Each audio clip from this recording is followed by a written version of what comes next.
I love adaptations not because I am a fan of adaptations themselves, but I just think it's really interesting how things change and evolve over time. An adaptation that really piques my interest is Mean Girls 2024.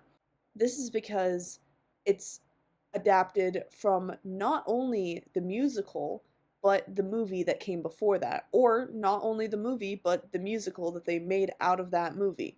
So, because of the complex nature in which Mean Girls 2024 was created, and the fact that people aren't the biggest fans of spin offs and sequels and adaptations and things like that, especially when you're adapting something to the same format that it originally was, people are going to have issues with it. However, I think that I might have cracked the code, or I might have cracked the code for me personally. Just a brief story time is that when I saw Mean Girls 2004 for the first time when I was in 8th or ninth grade, I had a very visceral reaction to Rachel McAdams' Regina George because she reminded me of the girls who bullied me in middle school, because a lot of it was just subtextual insults in the form of compliments and just being cruel in a very particular way that reminded me in the way that people were cruel to me. Now, of course, I wasn't just out of middle school or in middle school when I first watched Mean Girls 2024 last year, so that might have been part of it. But something about Renee Rapp's Regina George, despite the fact that she was powerful and she was cool and she was scary, didn't make me fear something. And listen, maybe it was because they just refused to make her homophobic in this one. I'm not sure if she technically was in the original either. You could interpret it as her just doing that because she was like cruel. Maybe it was because there wasn't that like fear associated with it, which is something that I personally can relate to and is something that like has a very strong hold of me. She just wasn't very mean. And so I decided, because I needed to know if it was my bias against the movie or if it was my bias for the original Mean Girls that was making it this way. There's a lot of things you can discuss when talking about if an adaptation was done faithfully or not. I don't even want to talk about that. I don't want to talk about what's better or what's worse because they both worked. The thing is, they worked in different ways. And a musical movie is ultimately going to be a little bit different from just a movie. My theater professor says that there are three states of being in theater: the symbolic, the imaginary, and the real. And they usually occur in that order. A lot of times in musicals, there aren't very many scenes that occur in the real. And I think that in Mean Girls 2024, this is an incredible example of that, because a lot of the things that are happening are just imagined, or they're symbolic, or they're cool. Like, I mean, it's the imaginary stuff that they have going on is incredible, but sometimes you want the real instead of the imaginary. And all of Mean Girls 2024 feels like it takes place in the imaginary, which isn't a bad thing, it's just different. Which, maybe you might find out something about yourself if you realize, oh, I like things that are centered more in the imaginary than in the real, or centered more in the symbolic than the real. Whereas Mean Girls 2004 is centered much more in the real. They have a lot of the symbolic, they have a lot of the imaginary, but in the end, it is incredibly real. And Mean Girls 2024 has one scene where I can say this is real.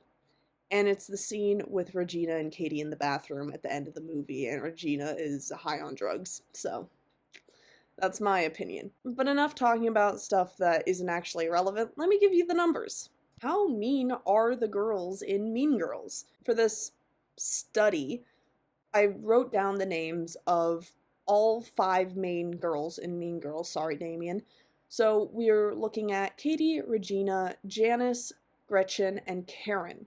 I watched both of the movies and counted every single instance of meanness under a couple of categories, which I'll get to in a minute. However, I do need to preface this and say that when I did this, it was like last spring, so this data is old, and I'm not sure that if I were to look at this again, if I would have the same amount of data in the same way, so to speak. It is still pretty subjective, but I'm doing my best, and this is the most objective way of thinking I could create for myself without like getting really into details or like having a jury or anything. The categories of meanness are being bitchy, directly insulting, lying, cheating, manipulation, betrayal of trust, destruction of property, and legit ruining people's lives. Let's start with Mean Girls 2004 because it came first. Let's start off with Katie. In this movie, Katie is bitchy 4 times, she lies 12 times, she cheats once, she manipulates someone twice, she betrays someone's trust once, for a total of 20 mean instances. Something that should be noted is that planning to be mean to someone does not constitute being mean to someone, I think. I don't have Katie or Janice down as ruining someone's life, despite the fact that they did arguably ruin Regina's life, but I guess it's because they did a lot of other little things that added up to it, as opposed to one big thing. Let's look at Regina next. She has 13 instances of being bitchy, 6 of being directly insulting, 3 of lying, 1 of cheating. I mean, she cheated with Shane multiple times, but I guess you could consider that one long instance. I don't know why I counted it as 1, but I guess we're counting it as 1. She manipulates someone twice, she has 2 betrayals of trust, and she legit ruins 3 people's lives. I say 3 because I really do think that she definitely messed up Taylor Waddell's life when she called her mom and was like, "Hi, this is Susan from Planned Parenthood. We have your test results. Please reply as soon as you're able," or whatever she says. So I think that that definitely counts because there's no way she wasn't like grounded for a long time. Anyway, I counted it. Regina has a total of 30 mean points. Janice is next. She has 1 account of being bitchy, 5 of being directly insulting, 1 of lying, 1 of manipulation, 1 destruction of property, with a total of 9 mean points. Gretchen is up next. She has 2 accounts of being bitchy, 1 of being directly insulting, and 6 betrayals of trust, for a total of 9 mean points, tied with Janice. Next we have Karen, who has 1 account of being bitchy, 1 of lying, and 1 betrayal of trust, for a total of 3 mean girl points. Now I will admit, when I first was counting, I was surprised that Janice didn't come up more, and I think it's because Janice is mean. She admits it herself in this movie. She is very mean.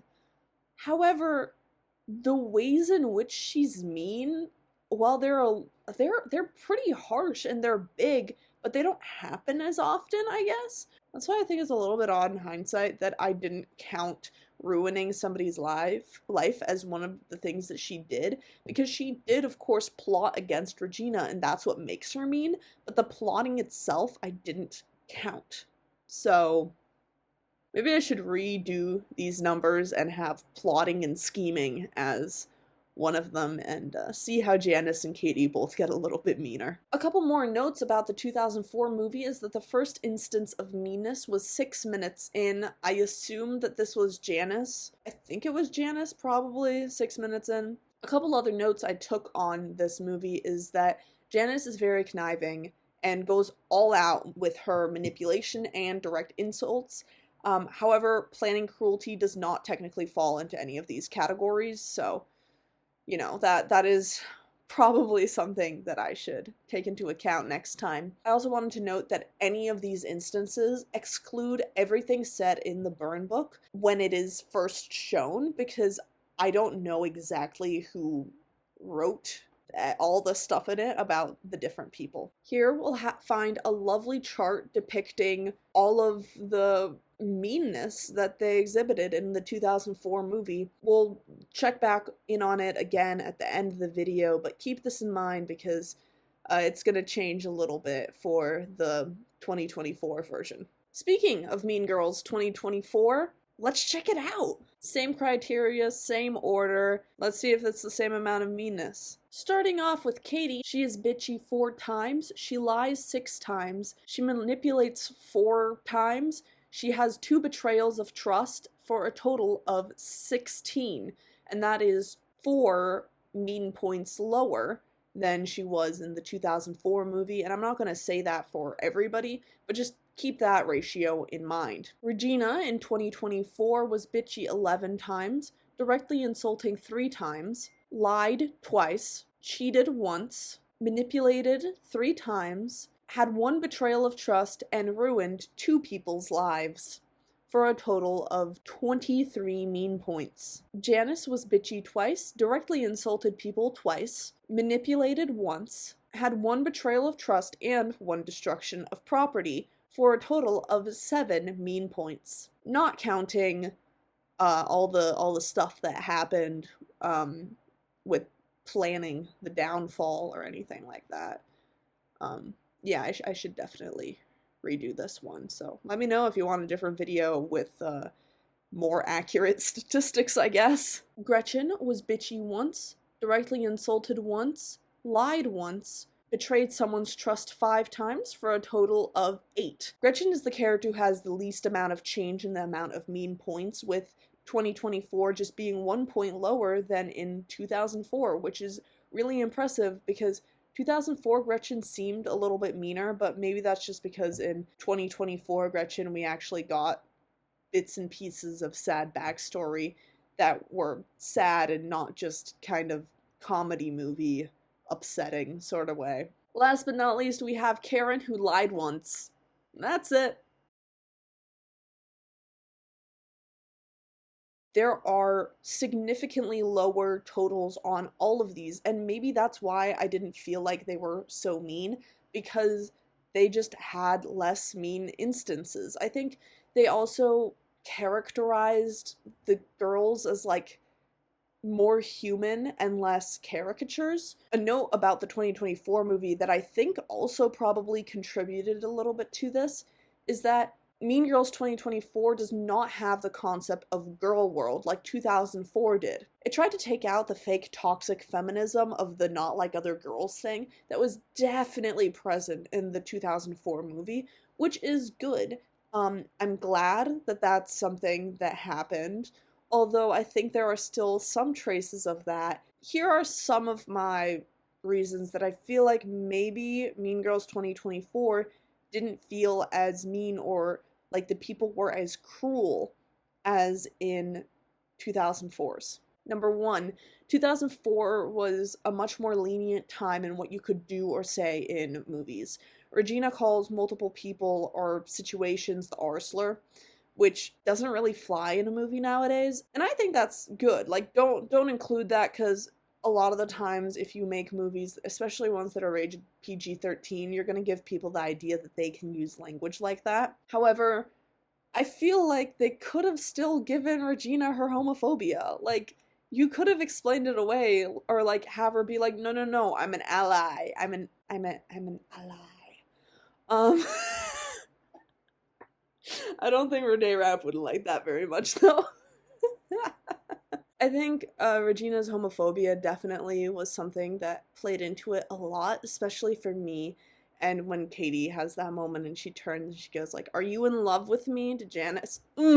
So good. It is so good, because I think because that part specifically plays into my emotions, that, I don't know, it's kind of more heart-wrenching for me. The exclusion of toxic femininity was also a good thing generally, because you can be mean without having like that weird toxic femininity, not like other girls thing mixed in there, especially for Katie. I haven't actually watched the musical because I haven't found a slime tutorial that is high enough quality that I feel okay with watching it, because the audio quality is always really bad, which extra sucks for a musical, and I'm not a big enough fan of it to stick through that bad audio quality. So if you know one that's like really good quality, send it my way. It doesn't have to be good quality like footage, I just want good quality audio. That being said, one of the lyrics that they changed is going from how do you, like, in Sexy, which is, you know, Karen's absolutely awesome solo, they changed one of the lyrics from how do you expect me to like run the world with shoes I cannot walk in, to watch me run the world in shoes I cannot walk in, which is like nice, and that's like cool and empowering, instead of like being like, yeah, I'm just a girl, which is like, you know, she is just a girl, but like, it is good to like see those steps forward and moving away from like that weird toxic stuff. I think also another thing that a lot of writers think about nowadays that they didn't think about in 2004 is that people have like feelings and like sensitivity issues and things like that, so they don't want to make Regina homophobic. They don't want to make her like say things like the R slur.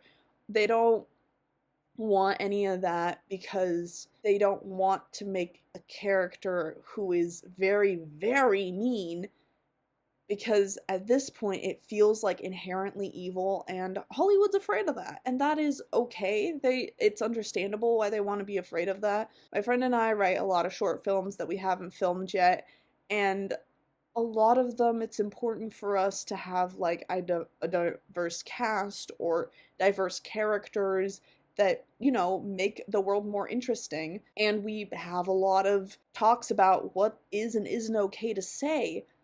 But at the same time, you need to accept that we live in a world that can be incredibly cruel, and sometimes these are the things that happen, and by acting like those things don't happen in the world, it sucks. Something that I do like though is like the social media aspect. I think that there's like two ways of thinking about it. The social media aspect of like, oh, everybody's filming this, everybody's watching all the time, it's fine.